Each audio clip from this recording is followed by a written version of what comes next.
Are you optimistic about the future? Yes, I'm optimistic. No, I'm pessimistic. I think for now, I think the cycle of conflict will continue. Even with that consideration, I still go forward with a deal now rather than diluting it. Give it to him that he wants. And then what he wants is 20 years of suspending our program and reaching uranium. He can easily then claim, I have something which no other president got before. But then we have to tell him, okay, you can claim victory now, but these are 1, 2, 3, 4 that we want. It is not just going to be about the sanctions relief. But so far, Iran, or at least the factions that are controlling the government, don't seem interested in that kind of a compromise. And under those circumstances, I think the ceasefire could eventually break down and we could be once again back in a situation of active conflict. I fully agree that U.S. violated the MOU, but still the violation was not at the level that we fire missile and drones to Qataris and Saudis' ships. Should have told the Vice President Vance, it is illegal, let's stop it. You were not supposed to open that channel in Oman's water. I mean, we have demonstrated our will and capability to close down the Hormuz Strait. We have done it. So that's why I've been arguing that let's go back to pre-war era. But as I said, as far as I can tell, the dominant view in the Iranian government is to insist on Iranian control of the Strait, which is not acceptable to the U.S. or to the rest of the countries involved, including the oil producers and the oil consumers. So I suspect, Nasser can correct me, I suspect that the Iranian government will not be very flexible in these nuclear negotiations. So my conclusion is that even though the issues are relatively easy to resolve, there's not that much political will in either Tehran or Washington to solve the problem. And so my guess is that there won't be any nuclear agreement. Hello everyone and welcome to Azad. Here in Azad, we bring together different perspectives in order to better understand what's happening around the world and Iran. Today, we are discussing the future of U.S.-Iran relations after 2 rounds of war. I'm honored to welcome 2 distinguished guests. Professor Gary Samore is the professor of the practice of politics at Brandeis University, a leading expert on U.S. national security policy. He served in various administrations as White House coordinator for arms control and weapons of mass destruction. He also previously served as president of United Against Nuclear Iran. On the other hand, Professor Nasser Hadian is a professor of political science at the University of Tehran. For decades, his work has focused on Iran-U.S. relations, the strategies of both countries, and Iran's nuclear program. He is also an important figure in track to diplomacy and informal dialogue between Iran and the United States. Professors, thank you for joining us today. Professor Samore, let me begin with you. For nearly 5 decades, despite sustained hostility, Iran and the United States generally avoided direct military confrontation. So, what are the developments that led the United States attack Iran? Well, the most important development is President Trump, because before President Trump, a number of U.S. presidents considered the use of military force against Iran's nuclear program, but in the end, they decided to pursue diplomacy instead. President Trump is the first president to be willing to use military force. And I think part of the reason in June of last year is because Iran miscalculated and pushed its nuclear program very close to the level where it could credibly pursue a nuclear weapon. Production of 60% enriched uranium, stockpiling of that material, refusal to resume the JCPOA under President Biden, and according to press reports, some additional weaponization research by Iranian scientists. So in June of 2025, President Trump pursued a war with very limited objectives to destroy Iran's main enrichment facilities at Fordow, Natanz, and Esfahan. And that war was largely successful. And afterwards, Iranian negotiators indicating a willingness to pursue a new nuclear deal with the United States that would dispose of Iran's stockpile of enriched uranium and suspend its enrichment program for some period of time. I think President Trump made a mistake in not pursuing those offers. But because of hubris, because of overambition, he thought he had a chance not just to end the nuclear program, but to end the Islamic Republic. And so he and Prime Minister Netanyahu of Israel conceived of a plan to decapitate Iran and overthrow or force the surrender of the Islamic Republic. Of course, anyone who knows Iran, inside and outside the U.S. government, knew that Iran is not Venezuela. And so, of course, President Trump miscalculated. His plan failed, and he now finds himself in a trap of his own making, with the Islamic Republic in many ways stronger than it was before the war, because Iran has demonstrated its missile and drone program can survive a devastating U.S. air campaign and still threaten U.S. bases in the region and the infrastructure of the Arab Gulf countries. And of course, as Iran has shown that it's able to control the Strait of Hormuz using military instruments. So Trump is now seeking a deal. And I think in a strange way, Trump started the war with hubris and overambition.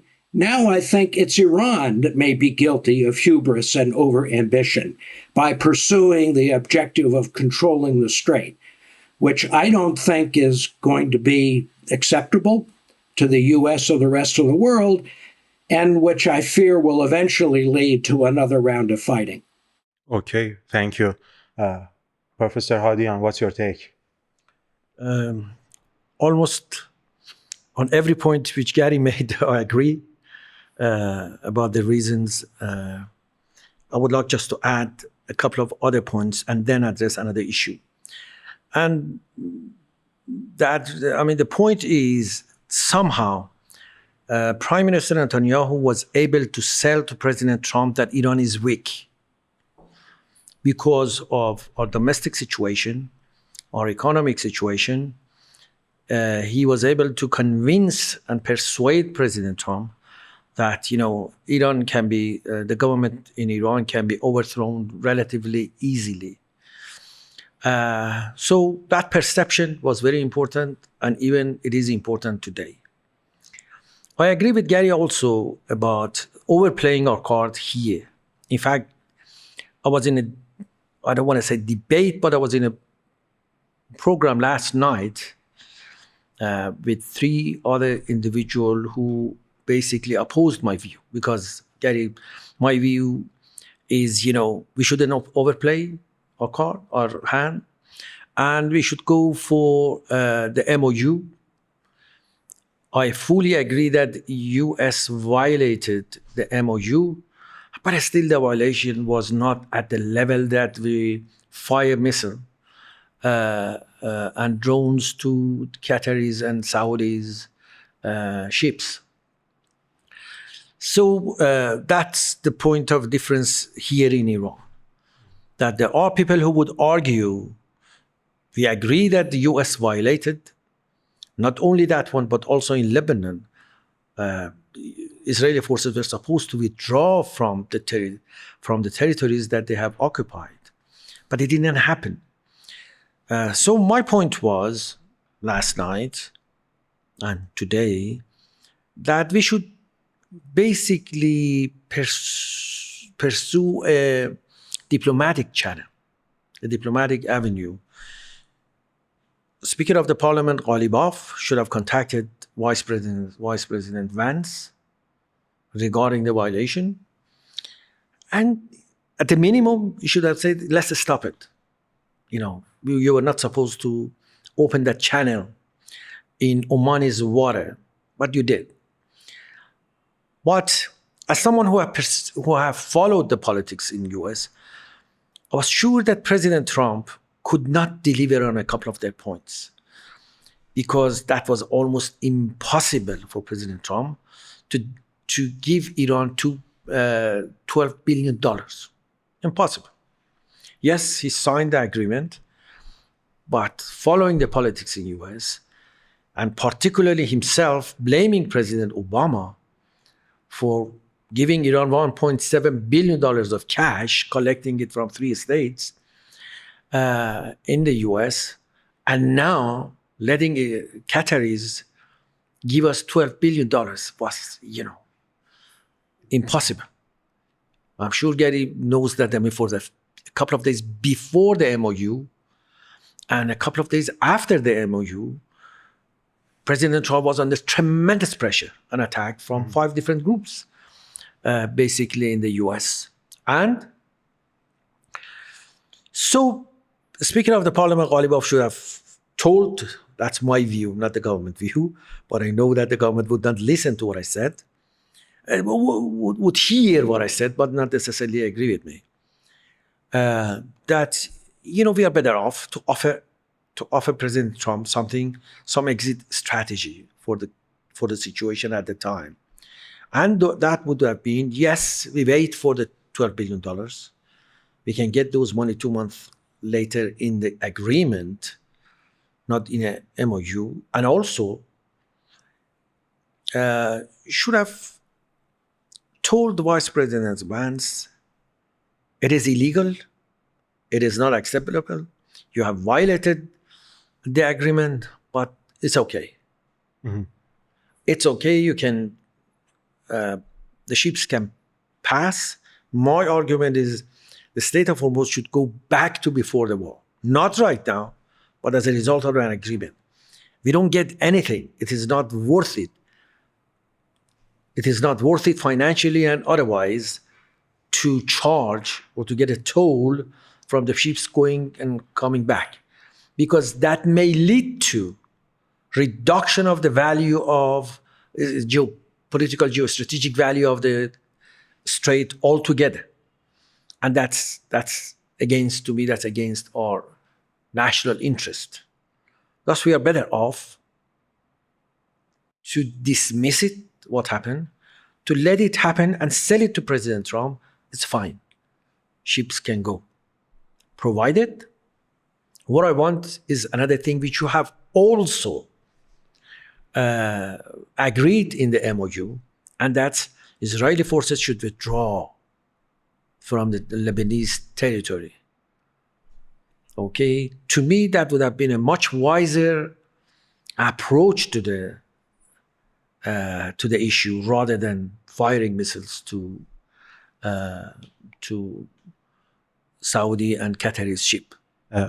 Professor Hadian, before addressing the MOU and agreement in details, please let me know what's your assessment about the war, who won the war, how do you assess main outcomes of the war for Iran and the United States? I think these are the main steps before addressing the MOU and any possible agreements. To me, wars do not have winners. Everyone is loser. What are the main outcomes? In any war, okay? So, as a matter of principle, I do not agree with any war. No war is just. I know the literature. I know that there are people who would say that, if there is an imminent attack, if there is a preventive attack, if the Security Council has approved it, it's legitimate. To me, all wars are illegitimate. Only defense is legitimate. To me, we have been defending ourselves up to when we fired missiles to Saudis and Qataris. Until before that, we were defending ourselves. And the world public opinion, to a large degree, agreed with us. So that's a very, very important strategic gain for us. So we should have not or we should not lose it by being seen that, we are now aggressor. We are attacking. So as a matter of principle, defense is okay, war is unjustified, unjust, and we shouldn't do it. So that has been my proposal. That has been what I've defended. And as an assessment, I guess, basically I can say strategically, I don't want to say we have won, but we have not lost. Some strategic values have been added to us. And that's it. We have been able to defend ourselves against two very strong armies. US as the only global power, and Israel as the strongest, at least, air force in the region. Okay. So we were able to stand against them, to defend ourselves successfully. In that regard, strategically, we have not lost the war. But tactically, yes, US and Israel have been able to do a lot of harms to us. Military bases, missile sites, decapitating political leadership, military leadership, so forth and so on. So that's the way I would frame the issue, that both have had, I don't want to say success, but they have lost. To me, both of them basically have lost. They have gained something, but they have lost a lot. Okay. Professor Samore, based on what you said, who won the war and how do you assess the main outcomes of the war for Iran, United States, and the balance of power in the region? Well, I agree with Professor Hadian that it's premature to judge who won the war, because the war's not over yet. We seem to be heading for another ceasefire, but it's an unstable ceasefire because the U.S. and Iran fundamentally disagree on the question of the Strait. And until that issue is resolved, I think there's a great risk that the war will resume. And it could even resume with greater escalation. So far, President Trump has made many threats to attack Iran's critical infrastructure, energy, gas, oil installations, and so forth, but he's been deterred because President Trump knows that Iran is willing and able to retaliate by attacking energy infrastructure in the Arab Gulf countries, which of course would have very profound effects on international economy as well as those countries themselves.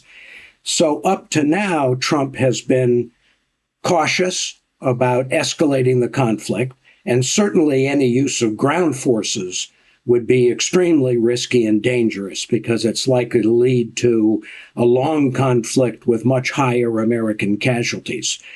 So from that standpoint, Iran has succeeded in deterring the United States from using its full military force against Iran, and President Trump's hope that a quick, decisive blow would lead to the overthrow of the Islamic Republic or its surrender, that has obviously proven to be false, proven to be a failure. On the other hand, Iran, of course, even though it is able to deter the United States and is able to close up traffic in the Strait, the U.S. still remains the dominant military power. And if the conflict escalates, it could lead to tremendous damage to Iran's infrastructure and economy, as well as the infrastructure and economy in the rest of the region. So I think it's premature to make a judgment about winners and losers. Both sides have achieved some of their objectives. Both sides have failed to achieve some of their objectives. And what hangs in the balance is whether or not a new ceasefire can be constructed that has more clarity about the Strait, According to press reports, the new proposal that Oman and Iran are working out for 60 days would have all incoming traffic to the Persian Gulf would go through the Iranian channel, and all outgoing traffic to the Arabian Sea would go through the Omani channel. And at least according to American officials, there would be no toll or service fee charged. But that's only a 60-day ceasefire. And I think coming to a more permanent arrangement for opening the Strait in exchange for American financial benefits for Iran, including lifting sanctions on oil exports, lifting the blockade, unfreezing assets. I agree with Professor Hadian that President Trump was willing to accept a very generous offer to Iran in exchange for opening the Strait. But so far, Iran, or at least the factions that are controlling the government, don't seem interested in that kind of a compromise. And under those circumstances, I think the ceasefire could eventually break down and we could be once again back in a situation of active conflict. Mhm. Okay. Based on what you said, is President Trump likely to continue pursuing the same objectives as he started the war, or the new situation changed his mindset, and we are now in front of new strategies? Well, you're asking me to read President Trump's mind, which is a very dangerous thing. But I do believe that he recognizes that the original intent of the war to overthrow the Islamic Republic or force it to surrender has failed.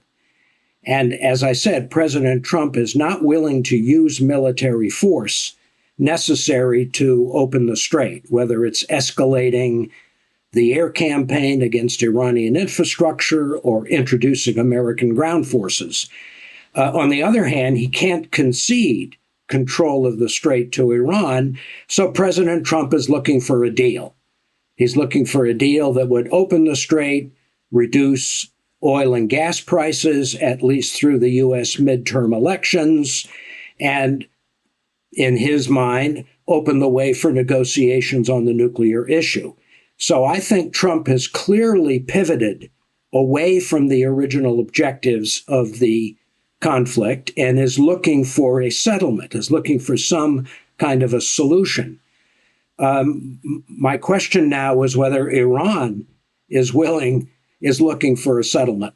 I mean, the irony here is that when President Trump started the war in February, he did so in part because he calculated that Iran was weak and could be easily defeated. Now I think the shoe is on the other foot. I think the Iranian government calculates that Trump is weak, and therefore Iran can press its advantage, at least until the midterm elections. What happens after that, of course, is hard to predict. But I think Trump would be happy to settle for some kind of a deal.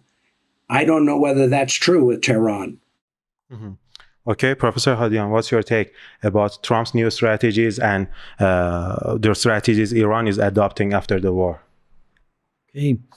First, I would like to mention a point which is extremely important in our assessment of the situation. Frankly, in Iran, it is not that they think President Trump is weak. Hardly I have seen anyone who argue that way.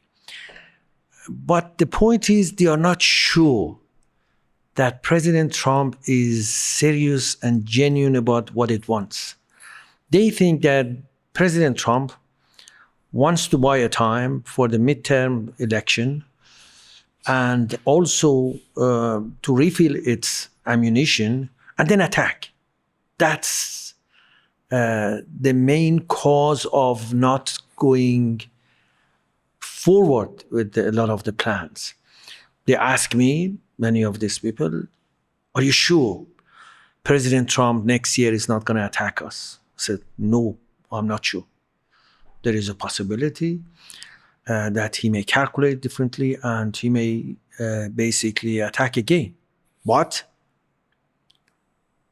even with that consideration, I still go forward with a deal now.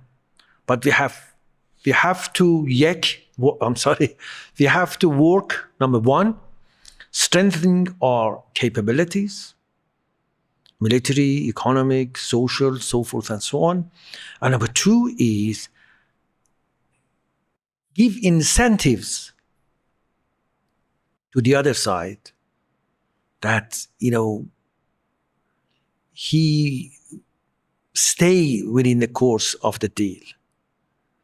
He stay within the framework of the deal, because that would serve the interest too. Provided that, he feels that he can argue in the U.S. that, all the other previous presidents, were basically a bunch of CCs, a bunch of not strong enough presidents to resolve the issue of Iran, and I am. So for Iran, that shouldn't be a big problem. We should give him the things which I would discuss in the next session when we discuss about the nuclear issue. Let's give him what he wants, that he can claim victory inside the US. But we should then ask for much higher things from him. He can deliver the things that never President Obama or President Biden or the others could have delivered. He can. We have to use the opportunity. Although personally, I feel far more closer to President Obama, President Biden than the President Trump. But I still, we can make a deal with him arguably better. He could do things which the other president could not do. So that's why, to me, he provided us some opportunities to address the issues which could have not been addressed on the other presidents, or even in the future cannot be addressed. So that's why, to me, we have to give the deal a chance. That would be my recommendation to my own government. Number two is, as Gary mentioned, as Professor Samore mentioned, escalation is so costly for both sides that would be considered stupid by both sides to pursue an escalation, to go for escalation domination. Because, destroying the infrastructure, all sorts of infrastructures, in Iran or outside Iran, in the region, would not serve anyone's interest. So why then we have to pursue that? So that's why President Trump, to me, wisely stopped basically attacking in Iran. Now, to me, the intermediaries like Pakistan or Qatar should get involved and go for a ceasefire. And going back to the MOU, I'm optimist. I'm hopeful about that one. I think, as I said, that since the alternative is so dangerous, so stupid, there is a good possibility that they both go back to the MOU. And hopefully that would happen within next few days. And then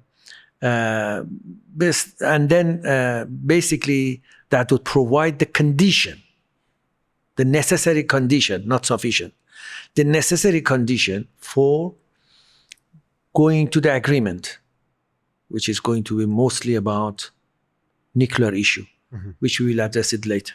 Okay. Professor Samore, how do you assess Israel's goal and strategies in this conflict? Can U.S. restrain Israel? Well, obviously, Israel and the United States have separate interests with respect to Iran. Israel is not happy about the MOU, is not happy about Trump's interest in pursuing a nuclear agreement that would end the war, with the Islamic Republic still in force. And the agreement that's being talked about does nothing about Iran's missile and drone program or its support for groups around the region, like Hezbollah and Hamas and the Houthis and so forth. So Israel is not happy about the developments. Israel would prefer the war to resume and would prefer that the U.S. use its full military power against Iran. But Netanyahu is not able to challenge Trump's decision to seek a ceasefire and eventually seek an agreement. So from that standpoint, I think basically, as Trump has said, he's the one who is really calling the shots when it comes to Iran. Now, that's not quite the same as Lebanon. I know we're going to get to Lebanon, but it seems to me there Trump is willing to give Netanyahu much more latitude to continue to pursue his war against Hezbollah in southern Lebanon, as long as Hezbollah continues to fight Israel, which I think seems very likely to continue. Now, the fighting in Lebanon may be controlled. It may not reach to the suburbs of southern Beirut, but the U.S. and Israel and Lebanon have come up with a plan, a trilateral agreement, that is supposed to lead to the withdrawal of Israeli forces from southern Lebanon as the Lebanese army is able to disarm Hezbollah. The problem with that plan is that the Lebanese army is not capable of disarming Hezbollah.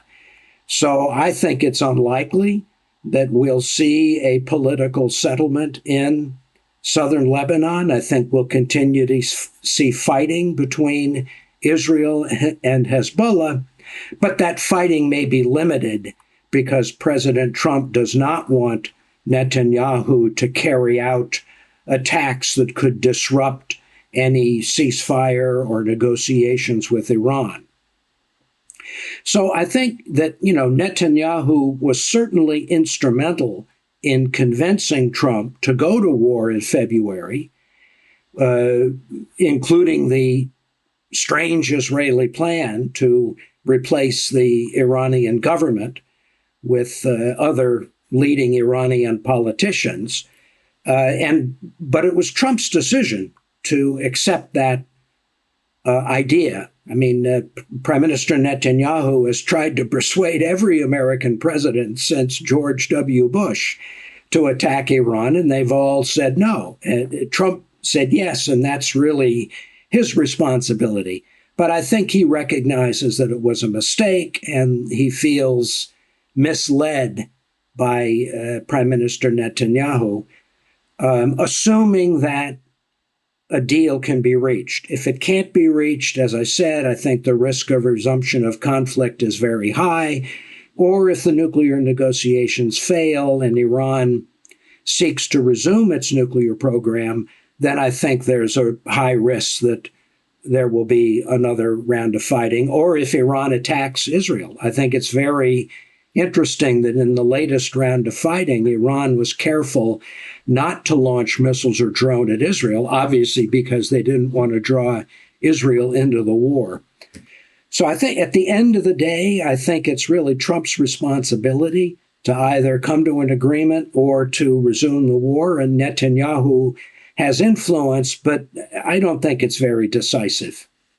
Okay. Professor Hadian, what's your assessment about Israel's goal, and how should both sides contain Israel's sabotage of new agreements? Okay, I guess Israel basically was looking for overthrowing Iranian government in the war, but couldn't do it. They have penetrated basically into our society to a large extent in espionage, in different cells in Iran which conduct espionage activity, and has been relatively successful to me in doing so. But it miscalculated the situation in Iran. It miscalculated the nationalism and the national aspirations of many people. Many people have certainly, or many people have resentment against the government. They're dissatisfied, but still they don't agree with the military intervention of the foreigners, the foreign intervention.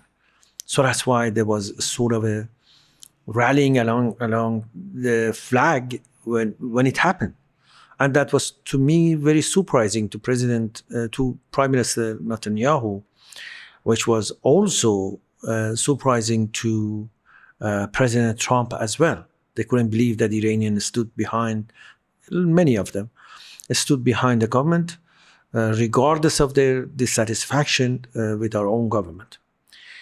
But I would like to also address another issue which is extremely important in the future of the region and future of the world.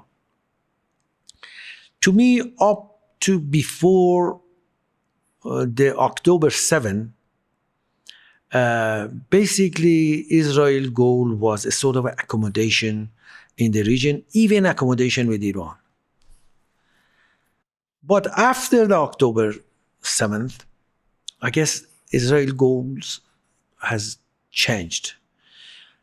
A very tiny minority of the hardliners in Israel have always pursued the territorial expansion of their government and also having hegemonic aspirations.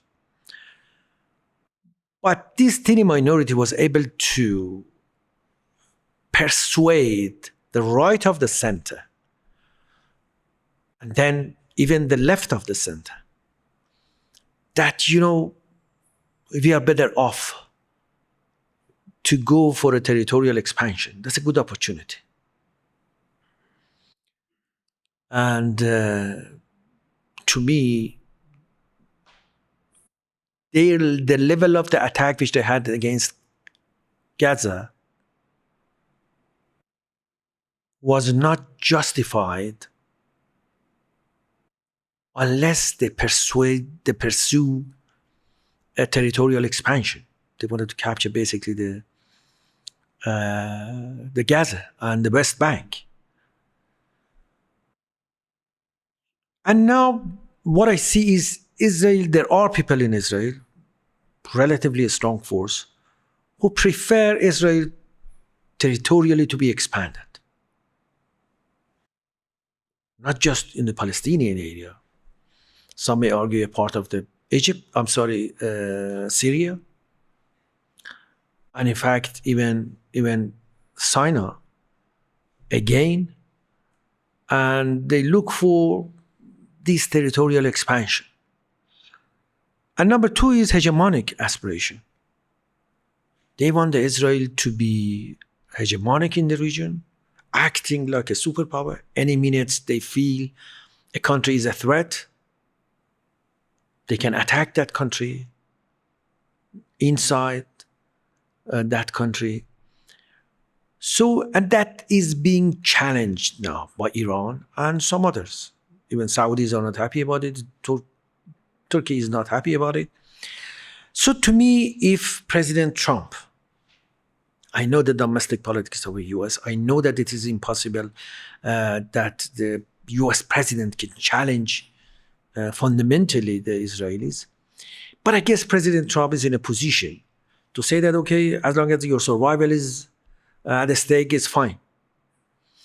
But we should not support you become a hegemonic force in the region or having territorial expansionist ideology.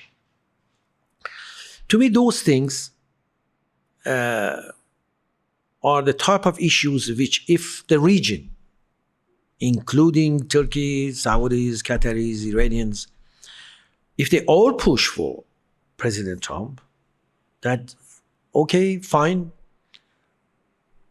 we want you to be secure, your security is very important for us, but within your borders, 1967 borders.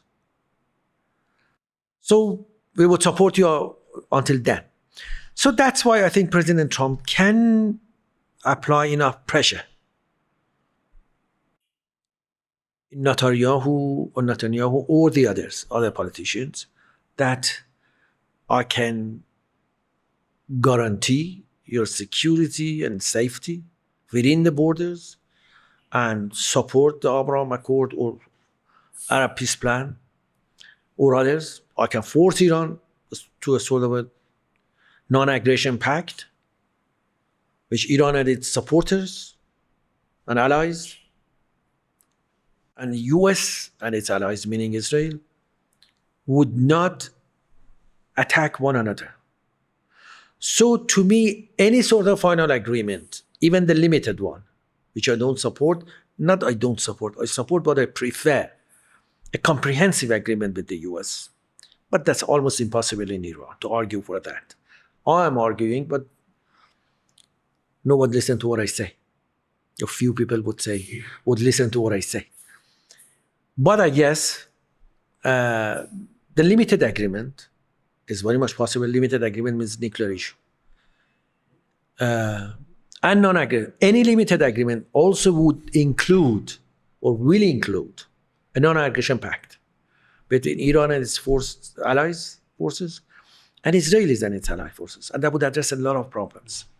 So that's why I think I'm optimist that can happen. And President Trump is in a position to apply pressure for the Israelis, forget about hegemonic aspiration, forget about territorial expansionism, and force them to agree with safety and security of the borders within the 1967. Professor Samore, what's your response about this consideration? So I agree with Nasser that October 7 created a fundamental change in Israeli security policy, much more willingness to use military force, even excessive military force, against real and perceived enemies, including Hamas, Hezbollah, Syria, the Houthis, and of course Iran. And that also empowered the extremists in the Israeli government who saw this as an opportunity for territorial expansion, mostly in the West Bank with additional settlement activity and driving Palestinians from their homes. And of course, that's been going on since October 7. Now, if there's a big election coming up in Israel on October 25th, and that could help determine the future of Israel's security policy, and in particular, its willingness to try to be less aggressive in its use of military force. It won't lead to support for a Palestinian state. I'm afraid Hamas has killed whatever appetite the Israeli public had for a separate Palestinian state for the time being, for a long, long time. But it may produce a less aggressive Israeli government toward other enemies like Hezbollah and Iran. I would be delighted if the Iranian government and the Israeli government would accept Professor Hadian's proposal for some kind of direct communication and even a non-aggression pact of some kind. That would be a wonderful outcome, but I'm not very optimistic that's going to happen under current circumstances. The only other thing I would say is that when Trump has wanted to, he hasn't been shy about putting pressure on Netanyahu, much more than President Biden was willing to do. So we know that the hostage deal that ended the Gaza war and freed the hostages, that was because of President Trump's pressure on Netanyahu. And Trump pressured Netanyahu to stop bombing apartment buildings in southern Beirut to kill Hezbollah commanders. So I do think President Trump has more influence and more willingness to use pressure against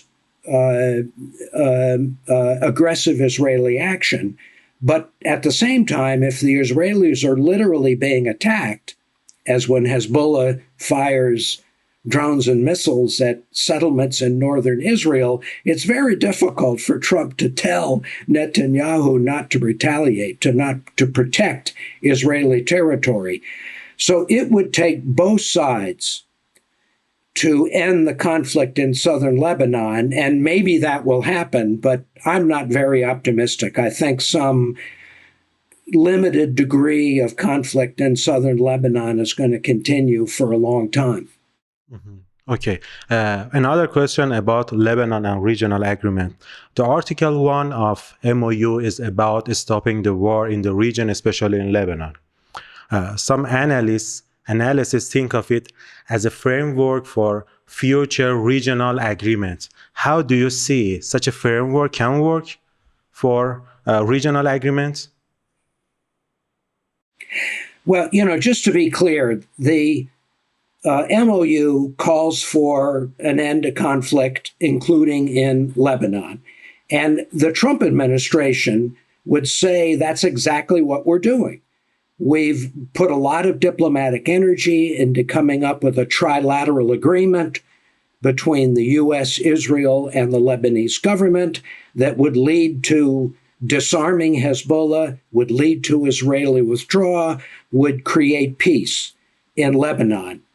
Now, as I've already said, I'm not very confident that that trilateral agreement can actually be executed, because I think Hezbollah, presumably with the support and encouragement of Iran, is interested in continuing to fight as long as Israel occupies southern Lebanon. And the Lebanese government is not capable of carrying out their part of the bargain to disarm Hezbollah and create conditions for the Israelis to withdraw. So this is a perfect example where a direct communication between Israel and Iran would be essential to come to an agreement to end the conflict in southern Lebanon. But I just don't see much willingness either in Tehran or in Jerusalem to have that kind of a dialogue, unfortunately. And there aren't good intermediaries. I mean, the Qataris and the Turks and the Pakistanis, they can mediate between the U.S. and Iran, and I commend their efforts. I think they tried very hard and with some success. But who's going to be an intermediary between Israel and Iran? It's unfortunately there aren't any good candidates. And so that's part of the reason why I think the Lebanon situation is not likely to be resolved anytime soon. But I do think the fighting can be contained to the border area. Okay. I would like to yes. continue what Professor Samore mentioned. And that's, Israel and Iran need not to have a direct contact now. I mean, as long as they have it through U.S., I guess that would be fine. And for the Hezbollah, it can happen through us. So I don't think what Lebanese government is doing is going to be very helpful. My proposal would be a non-aggression pact, which would force Israel to withdraw from the southern Lebanon, would force Iran to force or persuade Hezbollah not to attack Israelis. They feel safe to go back to the northern part, and also to persuade that none of the others allies would attack Israel as well, including Hashd or Houthis or whatever. So that's what I mean by non-aggression pact. And Israel would not attack any one of them. So that can happen through an agreement with the US. But Hezbollah's disarmament then should be addressed regionally. Iran, Saudis, Qataris, whatever, Lebanese government. So then they have to basically, they have to come up with a plan how to disarm Hezbollah and how to have a unified military force in Lebanon. The type of arrangement which we have in Iraq, Hashd being a part of the military establishment of Iraq. So Hezbollah can be a part of the military establishment of the Lebanon. So let's not forget, this is a non-aggression pact. It needs a sort of a good intention from all sides. We are not going to attack one another. So that should give enough confidence to every player, Hezbollah, Hashd, Israel, so forth and so on, that we are not going to attack one another. We are going to adopt a different path for our future in the region. So that's why I think I see a possibility after all these wars and all what happened. I hope and I think they will come to the conclusion that that's not a path toward a bright future for none of us, for any of us. Thus, we are all better off for a settlement, a political settlement. And non-aggression pact would help in that regard. So that's why I think the possibility is there. If I want to be realist or pessimist, I would agree with what Gary said. The possibility realistically may not be all that great. But as an analyst and as an activist, I should work for such a kind of a peace in the region, that people of the region would feel that they can all benefit from a development which would come for everyone and everyone would be benefited. We should persuade, convince the young people and the old that this is a better future. Through wars, we can continue to have the war with the U.S. or with Israel or whatever, all of us. We can have war for next 10, 15, 20, 30 years. But then what? What we're going to do in the future? So that's why all of us should work very hard to convince the people of the region, particularly the young people, who feel that they have been humiliated by their governments, by Israeli attack, by US attack. So many of the people of the region, particularly the Arabs of the region, feel humiliated from the type of attack which Israel had against Gaza. Not just, to be frank with you, I think that's the issue for the absolute majority of the world population, including the Jews in America. Young people, they're not happy about what happened there. So that's why I think I think the next government in Israel would feel that, they have to change course. They cannot continue that path. They have to go for a sort of accommodation to go back, because they are losing even many young Jews in the US, even among the Republicans. So they know that. I'm sure they have all the information. I'm sure they have all the polling, so forth and so on. And it's going to impact their strategic calculus. That's not the way forward. Professor Samore, Professor Hadian says we should address this problem regionally. What's your comments? Well, of course, that would be the most ideal way to address these issues. The problem is that the regional countries are at odds with each other. And unfortunately, the cycle of wars that has started with October 7 has led to increased hostility and tension, not just between Israel and its neighbors, but also between Iran and its Arab neighbors. And I think it's going to take a long time to rebuild confidence and to deal with the distrust and, frankly, anger that has been created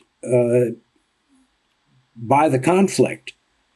Not only the U.S.-Iran war, the U.S.-Israel-Iran war, but also the fighting between the Houthis and Israel.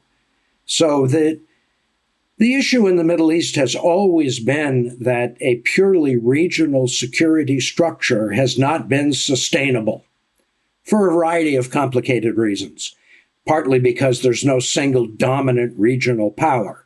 There are a number of powerful countries in the region, Israel, Iran, Turkey, Egypt, Saudi, and so forth. So it's in that kind of a circumstance, it's difficult for there to be an effective regional structure that would work, especially because some of the countries don't even recognize each other, don't even accept each other's existence.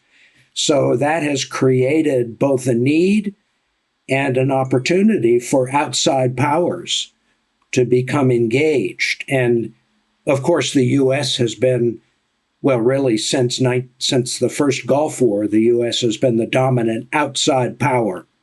What happens now, I think, will be very interesting. I mean, I think a number of countries, especially Arab countries in the Gulf, are thinking about alternatives to reliance on the United States for their security. And some people have put forward the idea of some kind of regional structure.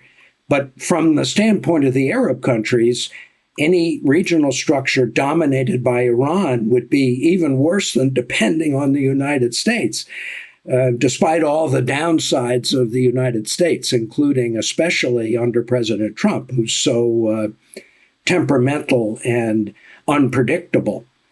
So I think that the U.S. will continue to play a role in terms of providing external security assistance and protection for countries in the region, including Israel and the Arab countries.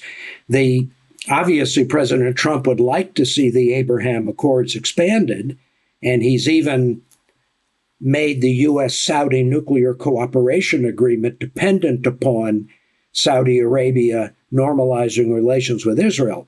But after October 7, I think the Saudis have made it very clear that they won't normalize relations with Israel until there's a credible pathway toward a Palestinian state, which unfortunately I think is very unlikely under the current Israeli government and any likely future government. I think the challenge for the regional countries is to try to find ways to work with each other and with outside powers to at least reduce open conflict. But that's going to be very difficult. Professor Samore, another issue in MOU, the Strait of Hormuz. Can I address that issue for a second? Yes. Okay, and then go to the next issue.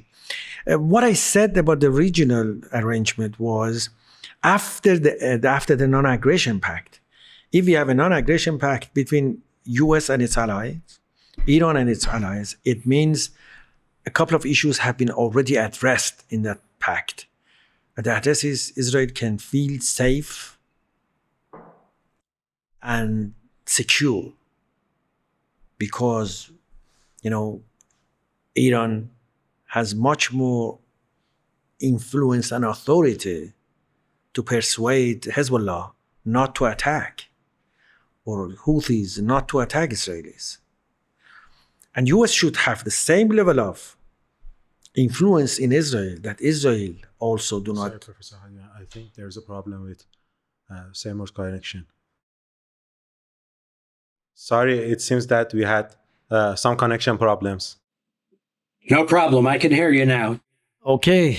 So I would continue my discussion that what I was telling Gary is, my proposal about the regional addressing the issue at the regional level was, this is after the MOU, meaning, this is after non-aggression pact, meaning Iran is in a position to influence Hezbollah's decision not to attack, or Houthis or Hashd not to attack Israel. And the US should be in a position also to persuade Israel not to attack these countries. So the security and safety of Israel has been at rest in that regard. So then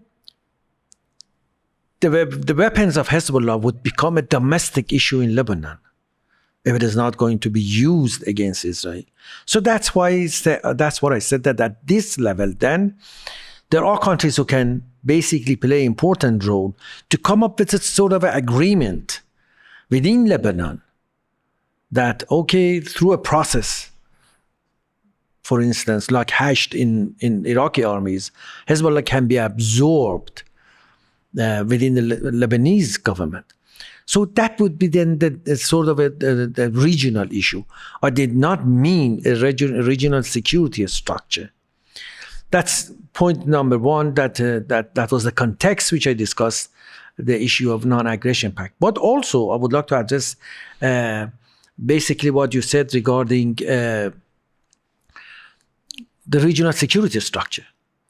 I fully agree with you that, there is a problem with that. But by region, I have a different thing in mind. I'm not talking about the Middle East. Because if you're sitting in Tehran, your security concerns are not necessarily coming from our west side. It may come from the east. So we have to go for an alternative conceptualization of security arrangement in the region. The definition of the region should be altogether changed for us. We may go for instance, Persian Gulf security structure. And then we can include, or we can expand that region, not necessarily westward, but eastward, to include Pakistan. Thus, all the GCC countries, plus Iran, Iraq, and Yemen, or we can add Pakistan, we can add, for instance, even Egypt and Turkey. So we have to come up with the alternative concepts of the region, and that can help possibly to have this structure, to have a security arrangement, which the other countries feel safe. No matter what, many of the smaller countries of the region may be threatened legitimately, not only by Iran, but by Saudi Arabia as well, by Iraq, because of the different size of these countries. They may prefer to have the America or other countries in the arrangement. So we can, in fact, even consider to have Russia or China or US in the arrangement as well, or all of them in the arrangement. So we have to come up with a sort of a arrangement which would not be exclusive. We are not going to exclude anyone. Mm-hmm. That may be a better possibility to have a sort of arrangement that the other countries also feel safe and secure. So this arrangement can come after the non-aggression pact between Iran and the US. Things would be different. So we have to do our best to convince both Iran and the US to go for the non-aggression pact. Mm-hmm. Thank you. Okay. Professor Samore, about the Strait of Hormuz, according to your assessment, what is Iran's plan for the Strait of Hormuz after the war, and what is Trump's administration's plan and red lines for the Strait of Hormuz, and how should both sides address this issue, which is very important now? Well, first of all, I agree with Nasser that we seem to be very close to a new ceasefire agreement, which would open the strait, at least for the next 60 days, between an Iranian channel for incoming traffic and the Omani channel for outgoing traffic. And during that period, an effort would be made to clear mines from the central channel, which is where most commercial shipping has traditionally passed. And during that 60 days, Oman and Iran are supposed to try to negotiate a more permanent arrangement. The challenge, I think, is that right now the U.S. and Iran are very far apart on what is acceptable. The U.S. says it wants to go back to the status quo ante, to the situation before the war, where there was open and free passage. And so far as I can tell, the Iranian government is insisting that it be the controlling power, that it have the authority to decide which ships can go back and forth and under what conditions, including tolls and service fees and so forth. Now, of course, there are lots of compromises that are possible. And if you look at other examples around the world, there are structures for charging service fees for services that are rendered, for example, in the Malacca Straits. But in the case of the Strait of Hormuz, right now, the U.S. and Iran are, very, very far apart for what they would consider to be acceptable solutions.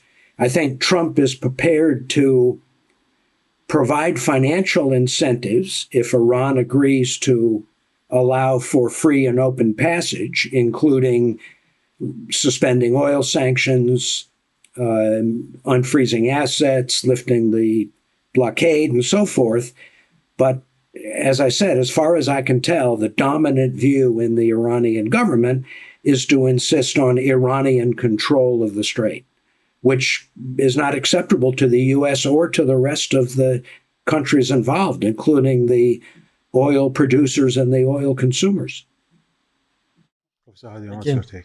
I agree also with Gary in that regard, but I would like to deconstruct the concept of the strait. There are four important issues regarding the strait for us in Iran. Number one is sovereignty, basically meaning we have control over the coast of the Persian Gulf and also the strait, our part. Number two is geopolitical and geostrategic and geomilitary achievements which we have had as a result of this war. We have already achieved it, acquired it. By that I mean we have demonstrated our will and capability to close down the Hormuz Strait. We have done it.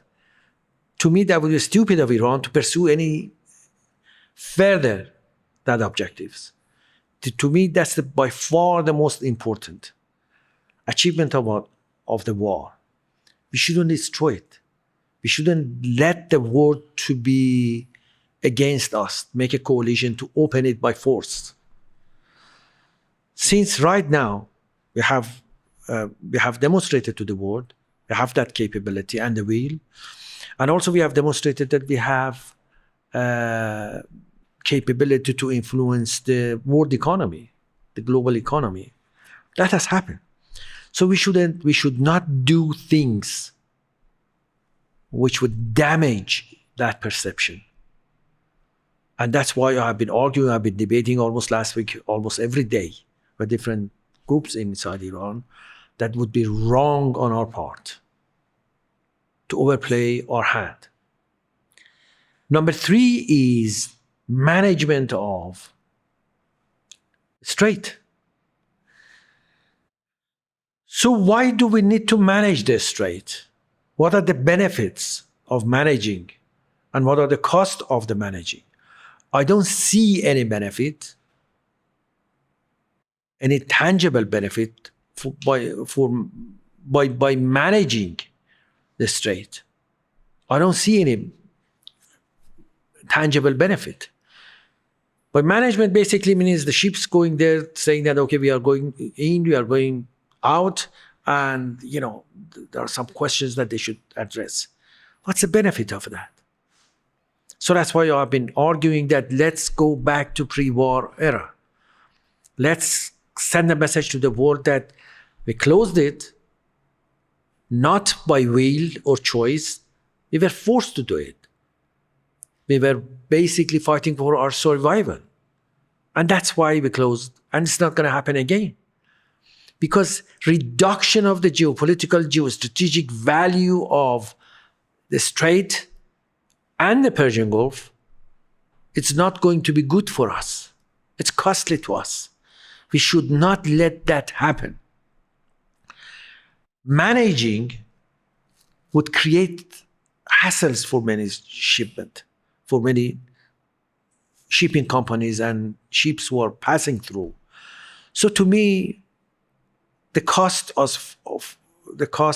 are far greater than benefits. Thus, let's forego the management of the Strait. And last point is having some sort of an income through tolls or service fee or so forth and so on. That's not wise too. I'm not going to call that the people should be forced to pay toll, or in fact to be forced to get services involuntarily from us that they have to pay for the service. If they want voluntarily to do it, fine. But we shouldn't force them to do it. But for the cost, my last point. Okay. But for the cost that we have experienced through the U.S. invasion of Iran and Israeli invasion of Iran, yes, I agree that there should be compensation. But compensation should come through the plans of Tom Pickering and his colleagues. He had a very good proposal, which would raise about $80 billion per year, should be under the auspices of the United Nations, and should be distributed for the damages of all countries. Since naturally we have been damaged far more than the others, so we are going to get more of that fund. So to me, his proposal is a good one. We should diplomatically, not by force, diplomatically pursue that plan. And since that's American who have proposed this plan, so I think that's a very wise plan. That's good for us. We have to follow that. That's the best. That's the best plan for Iran. Professor Hadian, sorry to interrupt. Why are Iranian officials against your suggestion? Because they have sort of I wanted to give it sort of a joke, but let's not do that and give a very serious answer. To me, they have a perception that we are strong now. We deserve to get that money. So we have been invaded and attacked unjustifiably, illegally. Thus, we deserve to get money and to get compensation for that. And also, we want to make sure, because that's if you have listened, which I guess you did, my debate last night, they were saying that, because I said that in the wartime, fine, but we are going to go through peace. We are going to stop the war, and we are going to have the agreement. So what is the justification after the war? I'm talking about after the war, not in the middle of the war. What is their justification? The justification is U.S. basically sent all these arms to Qataris bases, to Bahrainis bases, to Saudis bases, so forth and so on, through the sea in the peacetime. We don't want that to happen again. Okay, that's the argument. But my counter-argument have been, as you would have listened last night, my counter-arguments have been, it is not acceptable. Yes, they did, but we have to do it through negotiation.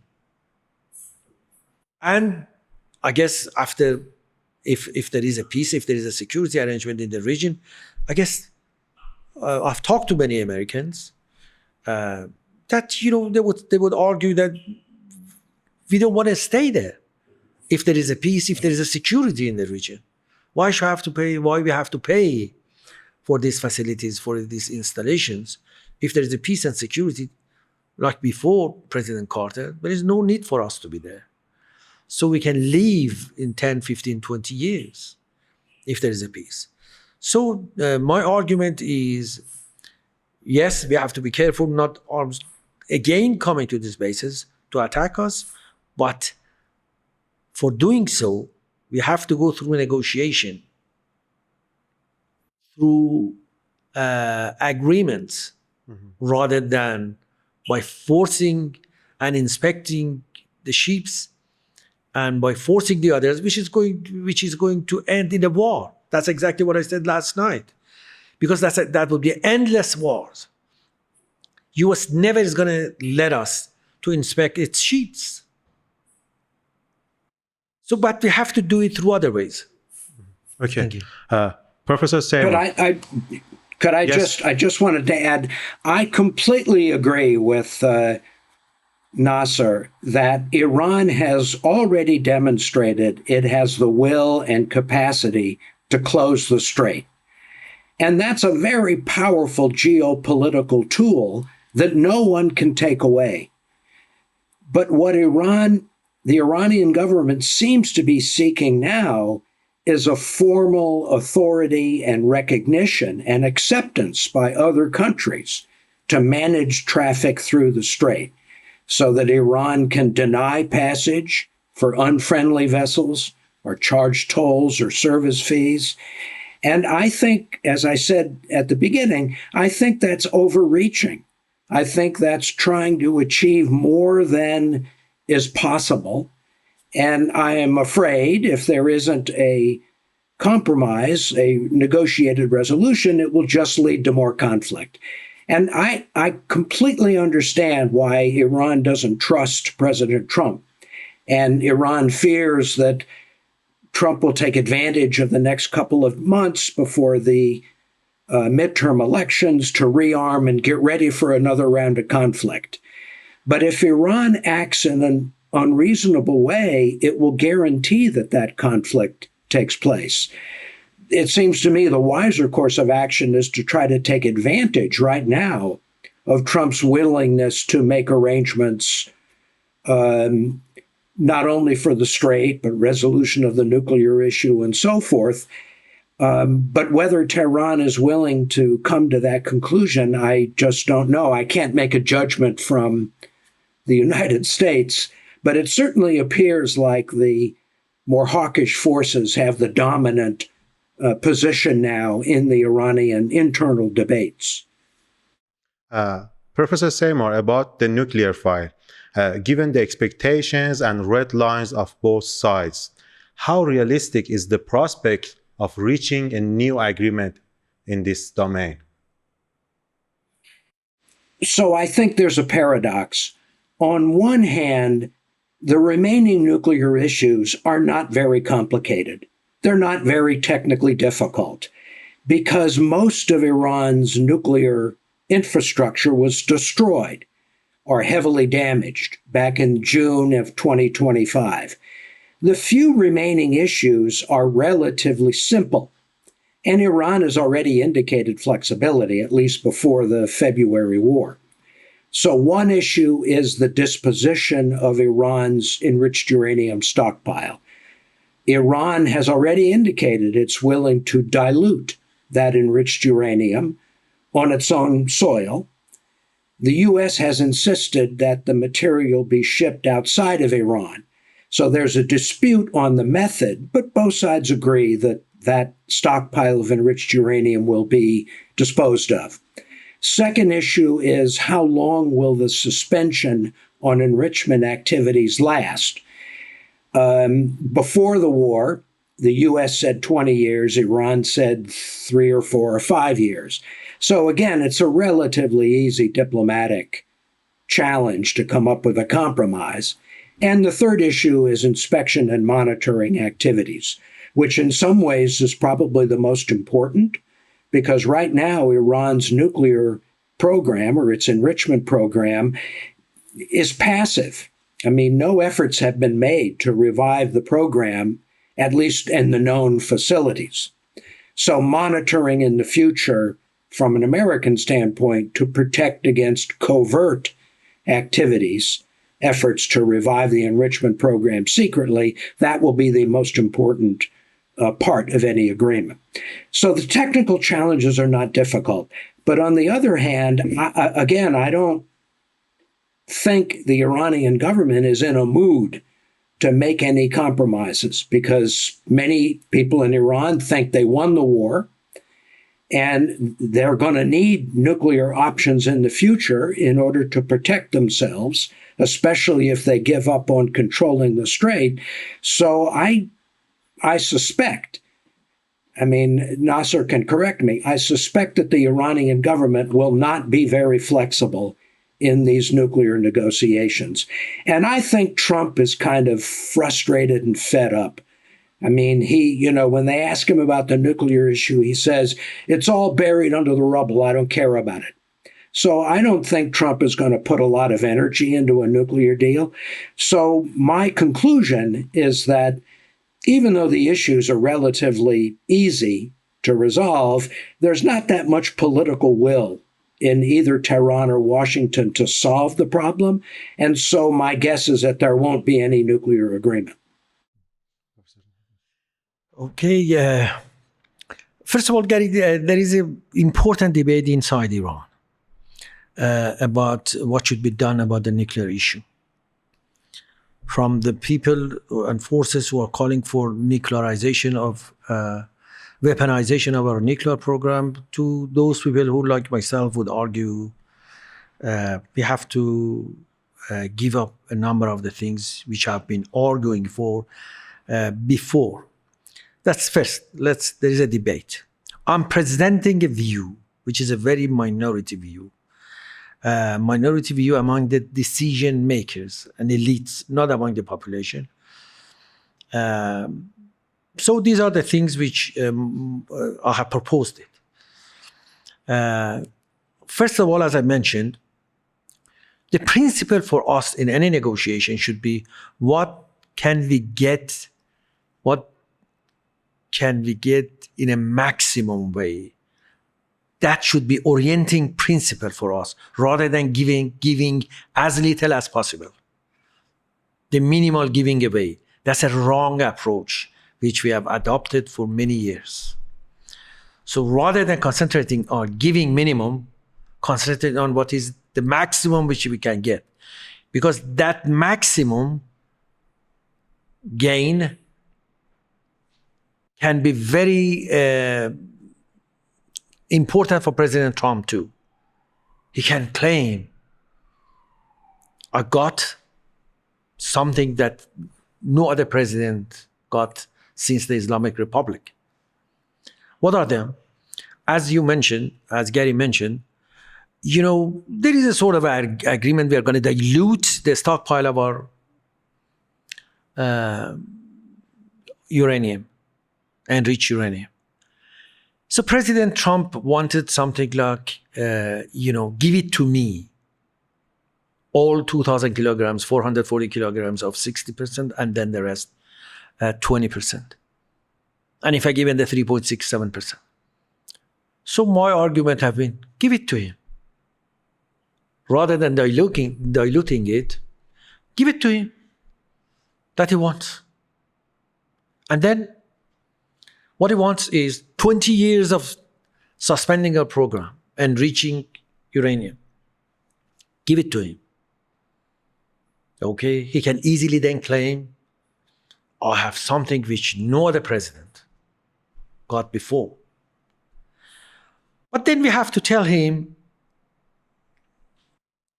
okay, you can claim victory now. But these are 1, 2, 3, 4 that we want. It is not just going to be about the sanctions relief. Professor Hadian, what about the problem of trust? I will say that because my point is, we are going to give them in 4 different installments to make sure. And the last installment is going to be 1 year into the next presidency of the United States. But we're going to tell him we are going to give it to you. And the installment should begin very step by step, very quickly. So that's the most important issue which would deal with the trust We are not going to trust President Trump, but rather we are going to tell him, okay, these are what we want, and it is going to be reciprocal step by step.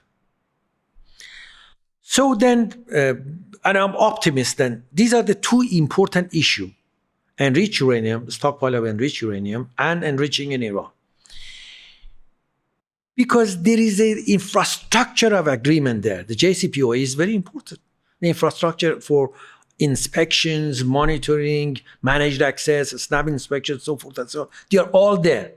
They need to change in a very minor way many of these issues, additional protocols, so forth and so on.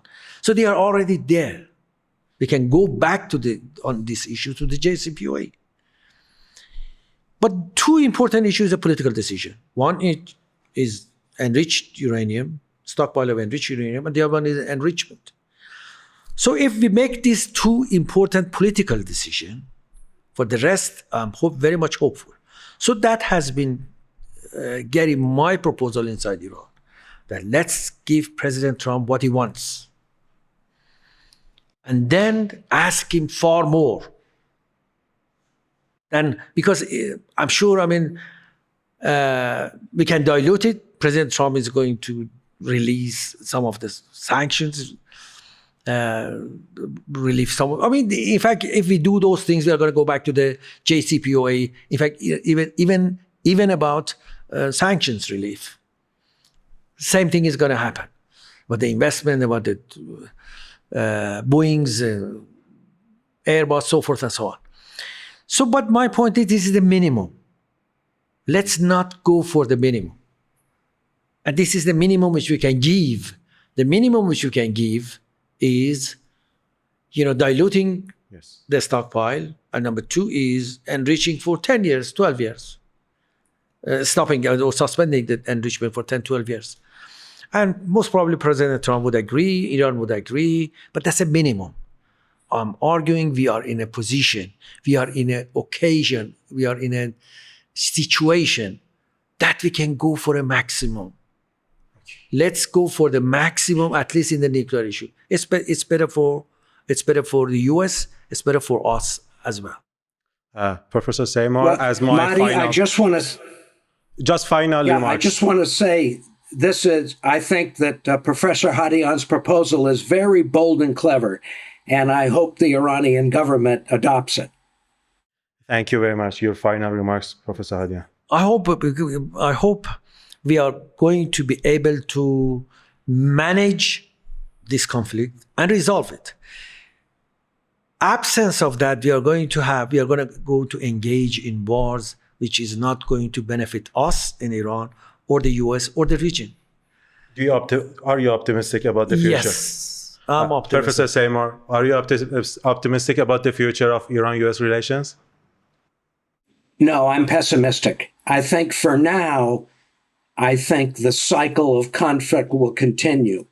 Maybe in the end, both sides will recognize how wasteful and foolish and destructive conflict is, and they will look for something like the ideas Professor Hadian has put forward as a way out of this cycle. But for the near term, I'm not optimistic we can avoid further conflict. I'm sorry to say that. I think it's a terrible tragedy for everybody, but that's my analysis. Thank you, both sides. Professor Hadian, Thank you. Professor Samore, thank you for joining us today, for your time and contribution. Thank you. It was my pleasure.